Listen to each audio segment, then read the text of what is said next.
Isabel Amalia Eugenia de Baviera, mejor conocida como Sisi, nació el 24 de diciembre de 1837 en Múnich, durante el Reino de Baviera. Su nacimiento ocurrió durante la mañana de la víspera de Navidad dentro del Palacio Herzog Max, residencia donde la familia solía pasar la temporada de invierno. Fue la cuarta de los hijos de la duquesa Ludovica de Baviera y del duque Maximiliano José de Baviera. Al igual que sus hermanos, la princesa Sisi creció en un entorno relajado y alejado de los rígidos protocolos de la corte y de las estrictas etiquetas.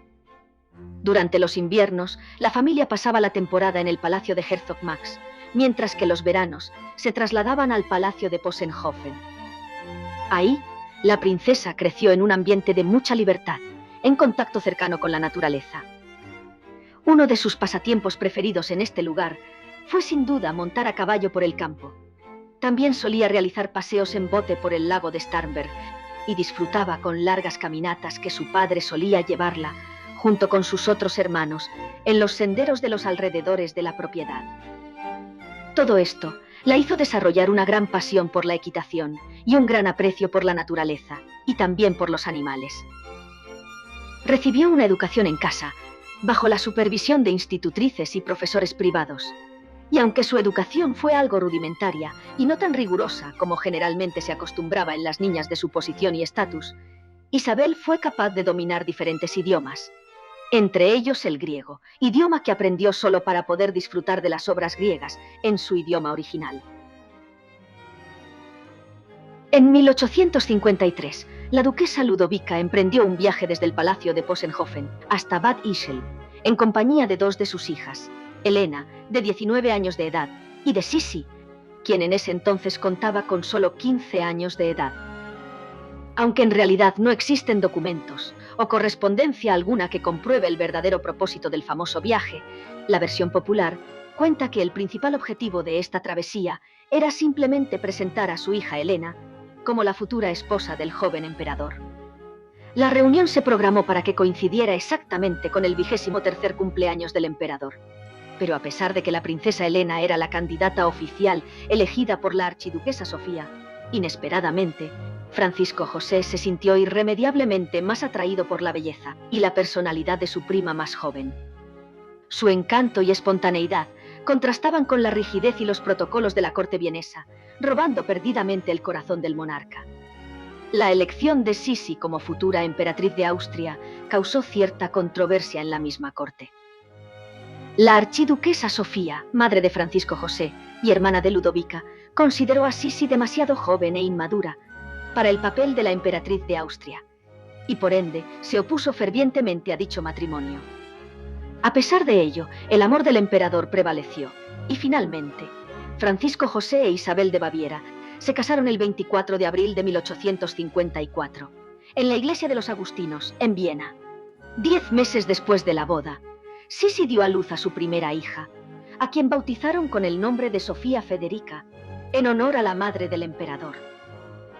Mientras tanto, la archiduquesa Sofía, que a menudo catalogaba a Isabel como una simple madre joven, incapaz de cuidar a su propia hija, no solo eligió el nombre de la niña sin consultarla, sino que se hizo cargo completamente de ella, negándose rotundamente a que Isabel la amamantara o la cuidara personalmente. En julio de 1856, nacería su segunda hija, la princesa Gisela. Y de igual manera, su suegra Sofía se la arrebató un año después de su nacimiento, para tenerla bajo su cuidado. En 1857, desafiando la autoridad de su suegra, Isabel se llevó a sus dos hijas a un viaje a Hungría junto con su esposo. Sin embargo, este viaje terminaría en tragedia, ya que las niñas se enfermaron de manera grave debido a una fiebre acompañada de una intensa diarrea. Aunque la pequeña Gisela se recuperó rápidamente, su hermana no tuvo la misma suerte, ya que falleció el 29 de mayo de 1857, a los 2 años de edad, probablemente a causa del tifus. Esta lamentable pérdida sumiría a la emperatriz en una profunda depresión, que la marcaría por el resto de su vida. El 21 de agosto de 1858, la emperatriz dio a luz a su hijo Rodolfo, el príncipe heredero al trono. Este nacimiento incrementó su influencia en la corte de Viena, y junto con su simpatía por Hungría, sumando sus ideas liberales, la convirtieron en la mediadora clave entre los húngaros y Francisco José I en el creciente conflicto de nacionalidades del imperio. Para el mes de octubre de 1860, su salud preocupó a su doctor de cabecera. Sus ataques de nervios, al igual que sus ayunos, su rutina constante de ejercicio y sus frecuentes ataques de tos, la habían llevado a desarrollar una neumonía y también un evidente agotamiento físico. Su doctor, temiendo que se tratase de una grave afección pulmonar, le recomendó un descanso en Madeira para su eventual recuperación.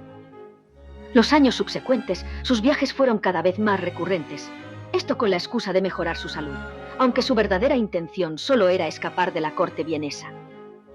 Mientras tanto, durante todo este tiempo, dentro de la corte se corrían rumores sobre una posible relación extramarital que mantenía su esposo. Se cuenta que la emperatriz siempre estuvo enterada de la vida extramarital de su marido. Incluso se dice que ella misma consentía dichas relaciones como un tipo de compensación por sus largas temporadas que ella pasaba en sus viajes alejada de la corte. Tras el compromiso de Hungría con el Imperio Austríaco, se creó la monarquía austrohúngara y a continuación, Isabel y Francisco José fueron coronados como reyes de Hungría el 8 de junio de 1867. En abril de 1868, dio a luz a su última hija, a quien bautizaron con el nombre de María Valeria, y a diferencia de sus otros hijos, esta vez Isabel se hizo más cargo de la pequeña archiduquesa. En enero de 1889, Isabel se vio emocionalmente afectada por un devastador evento. Su único hijo varón, el príncipe Rodolfo, heredero al trono, y su joven amante, la baronesa Mary Betzera, fueron hallados sin vida en el pabellón de Mayerling. Todo indicaba que la pareja había atentado contra sus propias vidas. A causa de este trágico evento, la emperatriz se sumió aún más en una profunda melancolía, y como un acto de luto, el negro se volvió su color predominante en sus prendas. Posteriormente, la emperatriz trató de buscar calma emocional en sus famosos viajes. En su vapor imperial, conocido como el Miramar, se alejó por el Mediterráneo, visitando lugares como la Riviera Francesa, San Remo y Corfú. También se aventuró en países poco visitados por la realeza europea en aquella época, como Marruecos, Argelia, Malta, Turquía y Egipto. Durante sus viajes, la emperatriz buscaba a toda costa eludir la atención pública y las multitudes. Prefería viajar de incógnito, utilizando seudónimos como la condesa de Hohenems para preservar su privacidad. Durante su última década de vida, Isabel experimentó una serie de dolorosas pérdidas de seres queridos, como la muerte de su querida hermana Elena, quien murió en 1890. Se cuenta que la emperatriz estuvo a su lado hasta su último aliento de vida. En enero de 1892, perdió a su madre. Y por último, la partida de su hermana Sofía Carlota, quien murió trágicamente en un incendio en París en 1897. A los 60 años de edad, como era costumbre, la emperatriz realizó un viaje de manera incógnita a Suiza. No obstante, la información de su estancia en el lujoso hotel Beau Rivage en la ciudad de Ginebra había sido filtrada. Durante la tarde del día 10 de septiembre de 1898, la emperatriz Isabel de Austria murió apuñalada en el corazón por un anarquista de nombre Luigi Lucchesi. Una semana después de su asesinato, su cuerpo fue depositado con todos los honores en la cripta imperial en Viena. Con el pasar del tiempo, la figura de Sisi se convirtió en todo un icono de la belleza y también de la elegancia. Pero detrás de esa sofisticada apariencia, también se encontraba una mujer que no era del todo feliz. Cabe destacar que la figura de Sisi que conocemos hoy en día, en gran parte se encuentra construida a partir de representaciones idealizadas y romantizadas. La realidad de su vida fue mucho más compleja de lo que se cuenta.